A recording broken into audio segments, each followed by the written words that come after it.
Welcome to Business Innovators Radio, featuring industry influencers and trendsetters sharing proven strategies to help you build a better life right now. Welcome, Richard Greenland, UK successful property trader. Thank you very much. It's nice to be here. We're going to talk about how people would get property investment, I believe. Is that right? If you like, yes, indeed. So, as a layman looking to invest in property, I found a property that I believe is worth investing in. What would the options for me to purchase that property? It entirely depends on what you intend to do with the property. Now, if you're going to use it as an investment, so that you're going to hold and rent out, then obviously your best and cheapest way to go is with a buy-to-let mortgage or an HMO mortgage or a commercial mortgage if that's appropriate. But that's for investment purposes. If you're going to flip the property, as in you're going to sell it quickly, either post-refurbishment or even pre-refurbishment, which is what I usually try and do, then a lot of people don't realise this, but you shouldn't really use mortgages. If you use mortgages, buy-to-let mortgages in particular, or residential mortgages, and the companies, the lenders find out what you're doing, you might just get barred. They don't like it. It's not what it's for. So, I mean, yes, people do that, and they sort of get away with it at a very low level, but it's certainly not something that I would recommend. Why do they get? Sorry, Richard. Why do they get barred? Is it because the mortgage companies are looking to make their money on the long term? Because it's not what's in the contract. It's if you actually read sure, nobody actually reads all the small print in the contract, but if you were to read what the contract is for and what the intention of the loan is, it's to use as property investment and for purposes of either a residential home for yourself, if it's a residential mortgage, or if it's a buy-to-let mortgage, then it's to be let out to residential tenants, or if it's another form of commercial mortgage, whatever it says on the mortgage. Basically, the lenders agreed to lend you the money under certain terms, and under the expectation that you're going to hold that product for a certain length of time and use it for the purposes for which it's intended, because they see property trading, flipping property, as much more risky enterprise than, for instance, buy-to-let or residential. Okay, brilliant. So if you were going to do to flip properties, your options are you either use your own cash, use bridging finance there are corporate bridging companies, and there are private bridges, and private bridges are often just individual people such as myself who, the money goes in, the money that goes out again. Sometimes I've got loads of money swishing around, and sometimes I haven't, and it just depends. And there are people out there who will do that. And the other option, which is my preferred option actually, is to find joint venture partners who want to go in with me for a share of the profits, and it's normally a 50-50 share of the profits. And the deal is that if I'm on the not financing end of it, then I find the deal, I do all the running around, I do all the work, I make sure, and I see that the project through from start to finish, which means all the way through the buying process to the end of the selling process, and then we look at what the total expenditure is, including everything, such as estate agent fees and stamp duty. Everything goes in there. Whatever's left over is the net profit, and that's what we share. I'm actually always on the lookout for people that I can work with, because I mean every month or two I'll meet somebody in Bristol who wants to just come and see me, wants to see what I'm doing, and if there's a synergy, sometimes there's a synergy, and sometimes we end up working together. So that's great. Okay. So how did you first go about finding the JV partners, I guess, for investment purposes? Yeah, that's an interesting one. I think the thing is, it's very hard I don't call it investment purposes. I'm not. I've got a few properties which are rented out, but basically they're failed flips. So at the moment, historically, I haven't really been interested in sort of buy-to-letting properties. As I say, I've got a few that didn't sell for one reason or another. They didn't sell at the right time, so I've got a few that are let out. But that wasn't the intention. So my main aim is, because it's trading, I don't call it investment, it's trading. Okay. Or you could call it, some people call it development. That's up to you, really. So from my perspective, I go and I got the people, I suppose, when you've got no track record, it's really hard. I mean, yes. Perfectly honest with you, it is really hard.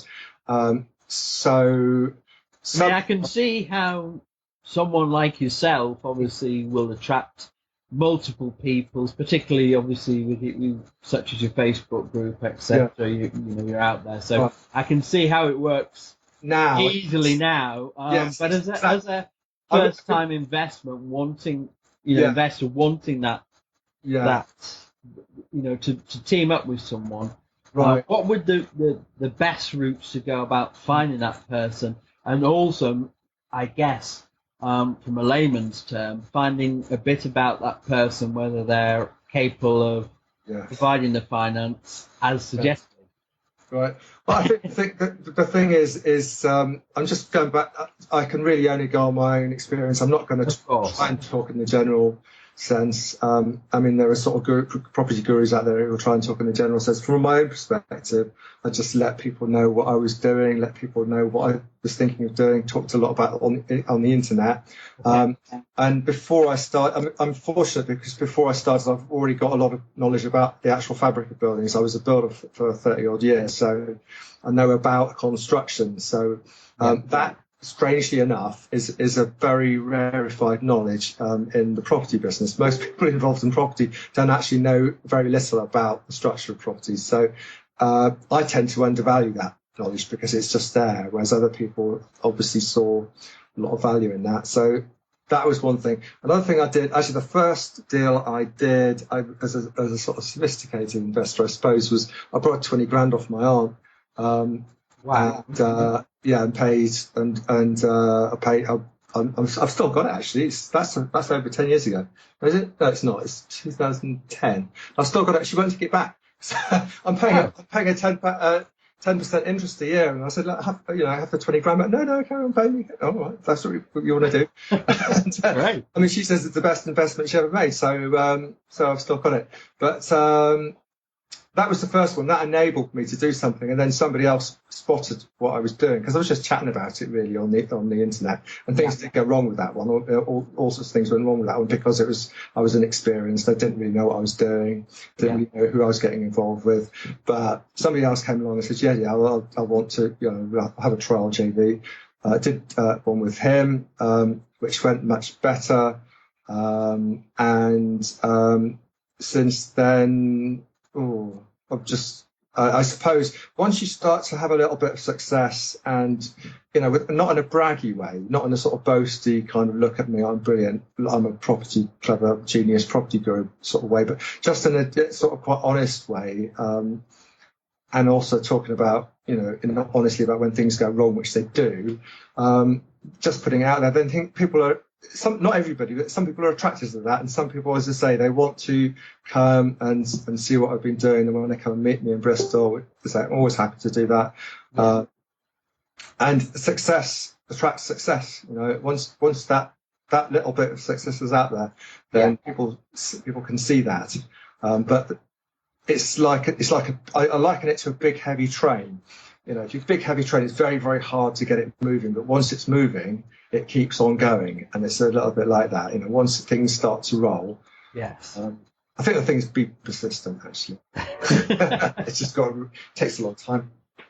So basically you're suggesting that family and friends and networking were the key for your success in terms of getting the word out. This is what I'm looking at doing now, and absolutely, and just be yourself. Don't be be who you are. Don't big yourself up beyond what you really are. Be quite honest about who you are. And also, the other side of it actually is when you meet somebody who could be a potential investor, and actually that goes the same for anybody that you potentially thinking about doing business with. And it could be somebody who you're interested in buying property from. Anybody you're interested in thinking of doing business with, ask them what they want, find out what they want, and one of my real killer questions is, in an ideal world, in the absolutely perfect scenario, how would this go? And then they'll tell you what they want out of it. And then if you can model that, if you can give them enough of that they're happy, and you can still find a deal for yourself, then you've got a deal. So it's not all about what you want. It's not all about what I want. It's about what the other person wants. And that always comes first. That's always paramount. What do you want? And then can I fit myself around that? Because most people get that the wrong way around. And it's all about me. And, you've got to, I'm not doing it today because it's an interview, but generally speaking, you've got to listen more than you talk. Yes. Yes. And find out what it is they want. Okay. Yeah, that makes sense. I guess particularly when you're starting out, if you can find someone that's maybe willing to fund that first one for you. Yes. Particularly that question you've asked, you may have to give away a bit more than what you want. I guess everybody wants to make as much money as quickly as possible. Yes. I think that's probably, as you say, the real world of me. But when starting out, you may have to be a bit more flexible. Would you say that's absolutely probably... Yeah, you have to be prepared to be flexible and be prepared to give it a little bit more. And it's not all about the deal. Sometimes you have to give a lot more away on the deal than you might want to, but it's about getting started and it's about seeing the bigger picture. And the deal that's just the deal, but it's not about this deal. It's about the next one and the next one and the next one. It's about the relationship that's ongoing with that person. If you carry on doing more with them, and also it's about creating a track record. So once you start to create a track record for success, then it becomes much easier. I mean, there are lots of different ways of doing this. I publish a blog, so if anybody wants to know what I've been doing, okay, we'll go and have a look at my blog, and then you can see. And the postcode, full postcode is there, address is there, and if you want to go and check it up on Land Reg, it's there, because a lot of people. Basically, they bullshit. Actually, I mean, they'll sort of, they've got big cojones that say, I've done this and I've done this, but actually they haven't. So, and when you ask for a full address and postcode, that's when you shake out the real or from the Muppets. So, other people do it different ways. I mean, some people will publish. I mean, I've had some articles published in my PM magazine. That's a good way because that reaches a lot of people, 60,000 people, I think it is. Or I'm just writing a business plan that you can repeat. You can obviously adapt for every potential JV partner or investor, but having a pro forma a business plan that you can adapt for the next project and the next project and move it on that way. Some people like to do it systematically that way. Lots of different ways you can do it. Okay. Now I know you publicly talked about this, Richard, but what happens if the partnership goes wrong? Right. So you have a JV contract, JVC, which is a legal document where a lawyer goes over it and looks for every possible eventuality and even quite unlikely ones, and including things like really drastic things like what happens if one partner dies, what happens if one partner is incapacitated in some way and is no longer able to function. What is the procedure to follow for every one of these possible eventualities? That should cover everything. It doesn't cover for people being unreasonable. And people can be unreasonable. As time's gone on, I've learned to recognize people who are likely to be reasonable and actually just work with those people, because I don't need to work with. If I get a feeling that, I mean, there's somebody that was after a JV with me recently on a hotel that's derelict in Torquay, and they want to do it as an assisted sale where I put the money in and they sell the building. Only trouble is it's a brother and two sisters and a mother, and they're all busy fighting each other, or they have been. There's been this massive family conflict that's gone on for years, which is why the hotel's derelict. So if I can't get into a joint venture with that situation, because that could go anywhere, and it probably ain't going to go anywhere good. That one I've got to buy in with somebody else, and they've got to be out of the picture, because that's an example of potential trouble. Other people just think, this person knows what they're doing, They can make quick decisions. That's really important. Somebody needs to be able to make reasonably quick decisions. I don't want to be explaining the minutiae of everything on the telephone or by email. I just want somebody who, as a general feeling for what they're doing. I don't mind helping people in the sort of learning process. There is a learning process involved. There's another guy who I'm potentially working with on some more flats in Torbay, who's fairly new to it, but he's really got his head screwed on. So that's something I'm really looking forward to. Is sort of educating him, and to some extent he's educating me as well, because he's really good at things like spreadsheets, which I'm not particularly good at. So it kind of cuts both ways. That's another thing actually that's one of the great things about JV partners, is that if you can get involved with people who've got complementary skills and interests, who are good at things that it makes up for your weaknesses. It makes up for the deficiencies in your business or in your sort of personal character traits, because we've all got certain things that we're better at and certain things that we're not so good at or we just don't like.